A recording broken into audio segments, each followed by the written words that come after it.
आप सभी को नमस्कार। आज मैं आप सभी के समक्ष कर्माबाई की एक कहानी लेकर आई हूँ, कर्माबाई की खिचड़ी। तो श्रवण करते हैं ये कहानी।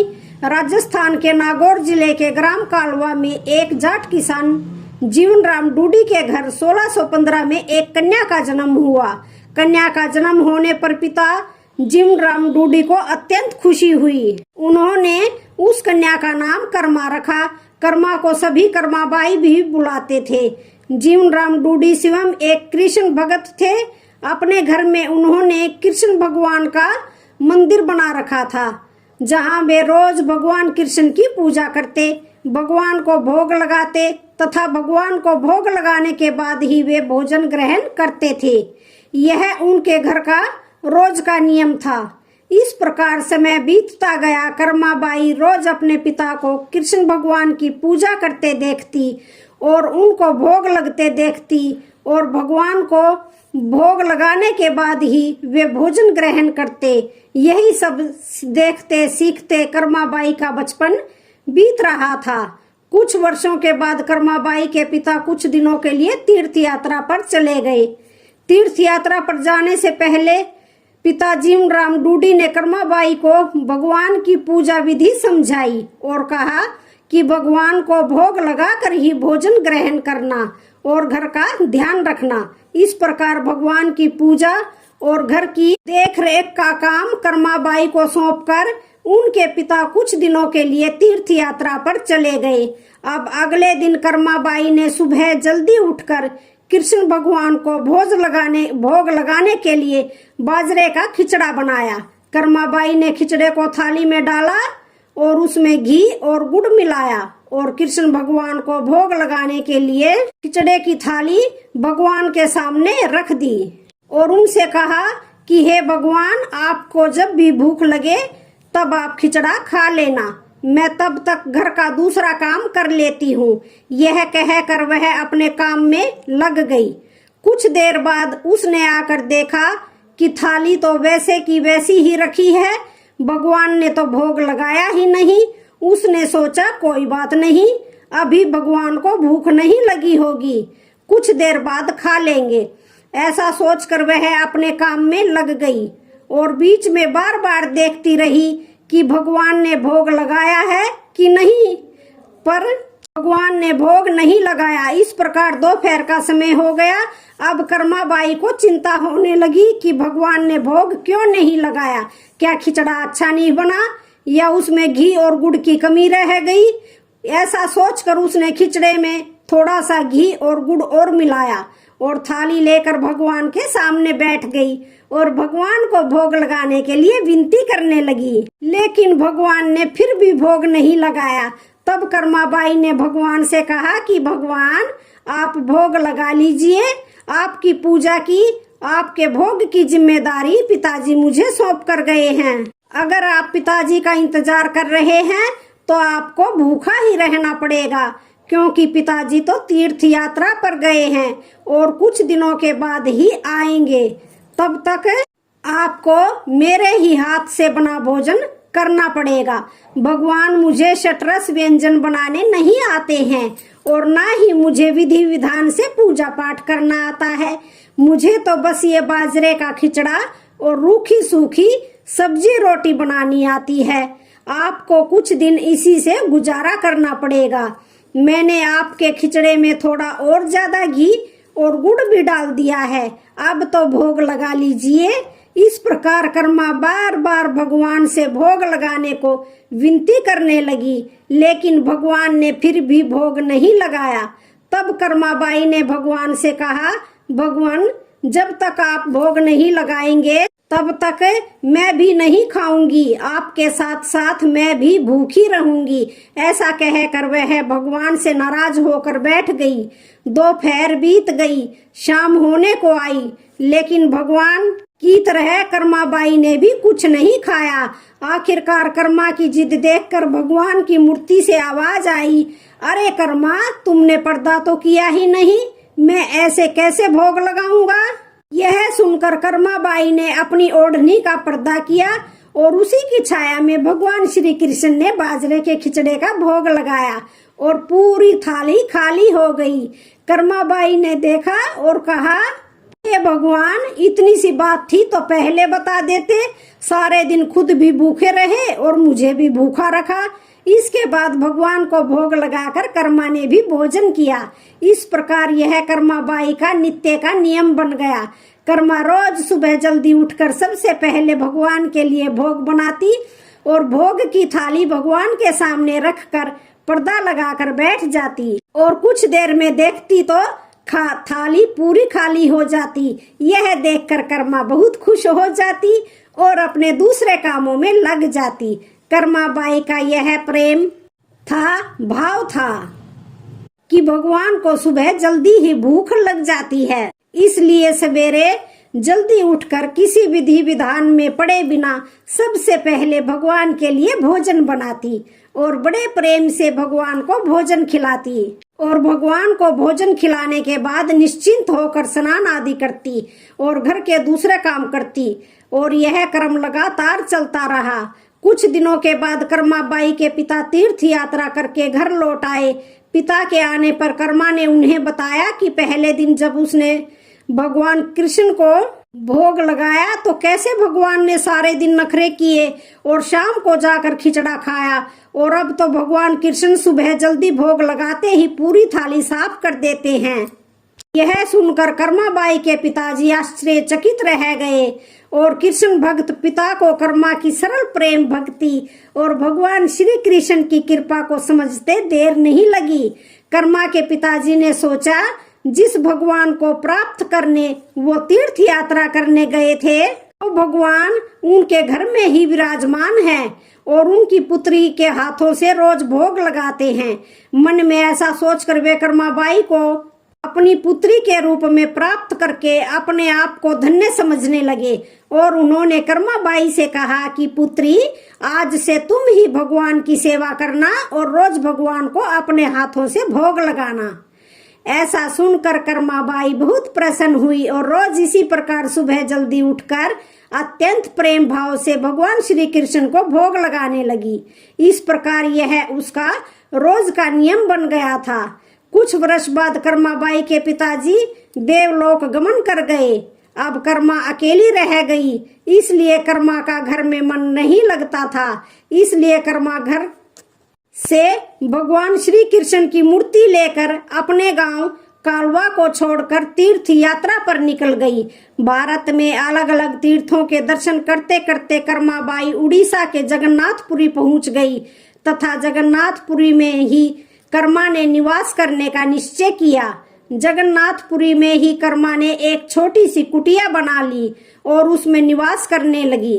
अब कर्मा रोज अपने नियम के अनुसार सुबह सवेरे जल्दी उठकर भगवान श्री कृष्ण के लिए बड़े प्रेम से खिचड़ा बनाती और भगवान को थाली में भोग लगाती। कुछ देर में भगवान खिचड़ा खा लेते और थाली साफ हो जाती। इसके बाद कर्मा अपने स्नान ध्यान आदि नित्य कर्मों में लग जाती और इसी प्रकार यह क्रम निरंतर चलता रहा।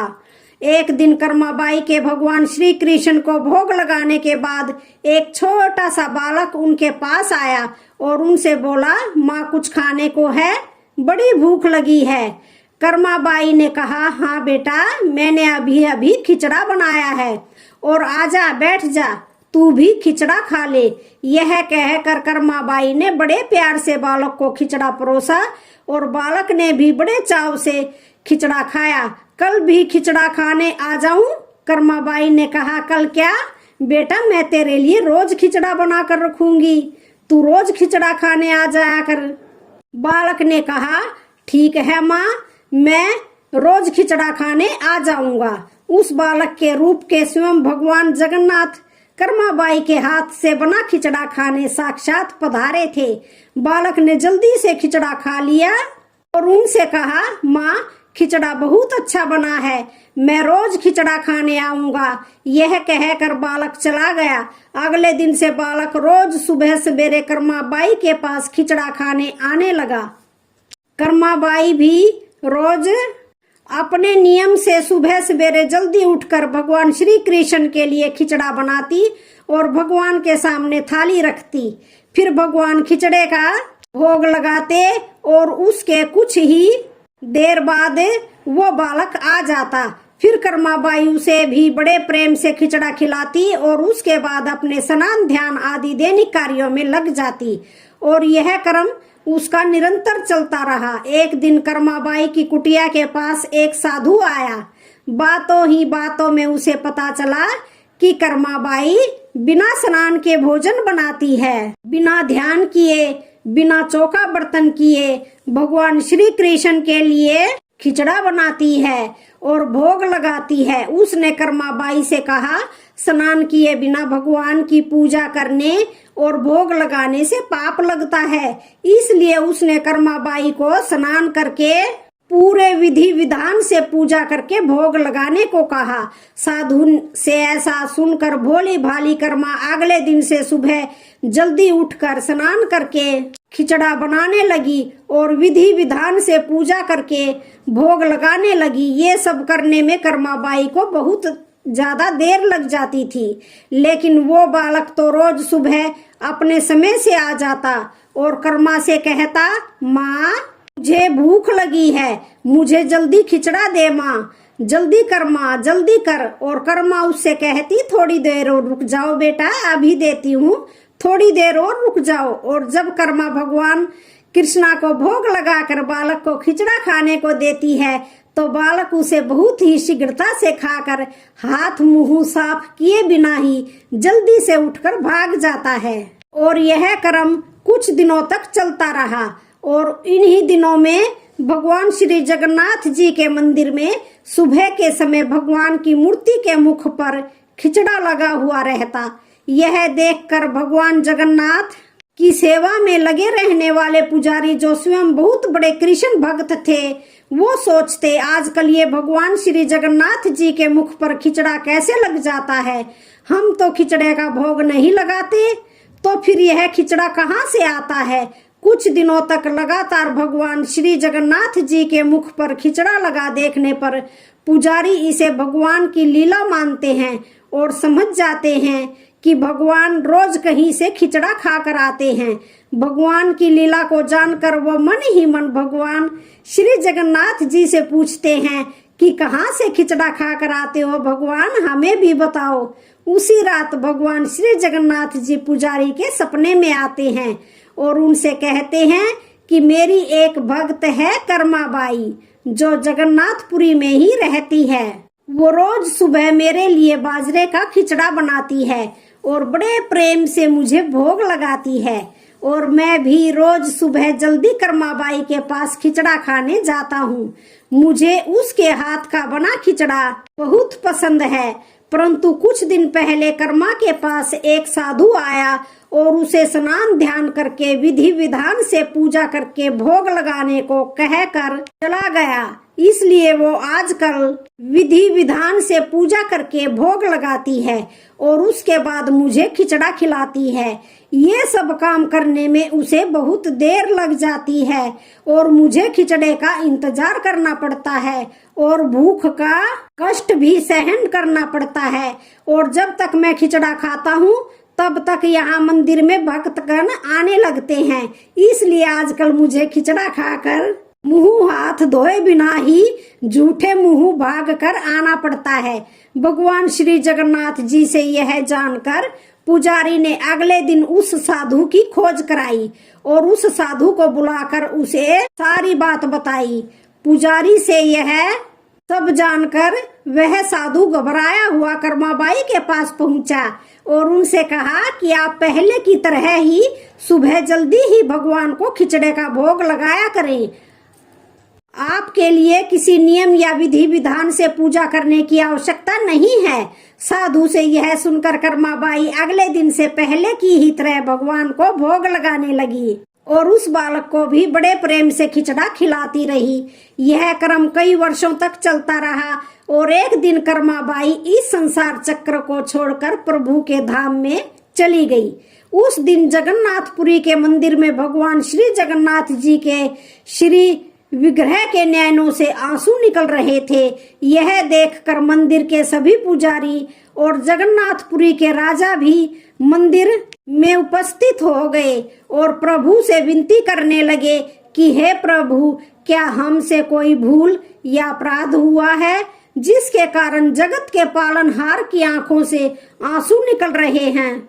उसी दिन रात में पुजारी और जगन्नाथपुरी के राजा के सोपन में भगवान श्री जगन्नाथ जी ने कहा कि आज माँ कर्माबाई इस लोक से विदा हो गई और मुझ में विलीन हो गई, परंतु अब मुझे रोज सुबह सवेरे बाजरे का खिचड़ा कौन खिलाएगा।